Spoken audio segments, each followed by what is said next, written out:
Narito na ang PTV Balita Ngayon.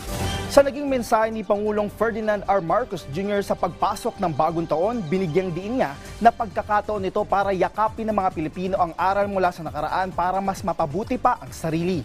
Umaasa ang Pangulo na sa pamamagitan ng ating mga karanasan, makakatulong ito para makabuo ng mas magandang hinaharap.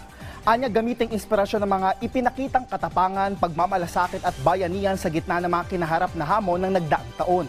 Gaya na lang ng sunod-sunod na kalamidad na naranasan ng bansa na nakaapekto sa marami nating mga kababayan. Sa pamamagitan anya ito, makakatulong ito para muling maitayo ang mga nawala at patuloy na magkaroon ng mas magandang buhay ang bawat Pilipino. Sa ibang balita, umakyat pa ang bilang ng mga fireworks-related injuries sa East Avenue Medical Center, kasunod na rin ang pagsalubong sa bagong taon. Base sa datos ng East Avenue Medical Center, as of 4 a.m., umabot na sa 21 ang bilang ng mga naputukan na dinala sa ospital. Ayon sa pamunuan ng ospital, maaari pang madagdagan ng bilang na ito.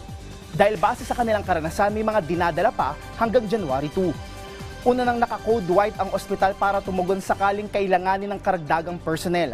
Habang bago pa ang pagpapalit ng taon, sa pinakahuling datos na inilabas ng Department of Health as of 6 a.m. ng December 31 ay nasa 188 na ang bilang ng mga naputukan sa buong bansa.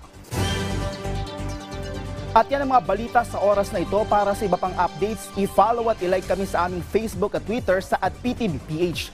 Ako si Rod Lagusad para sa Pambansang TV sa Bagong Pilipinas.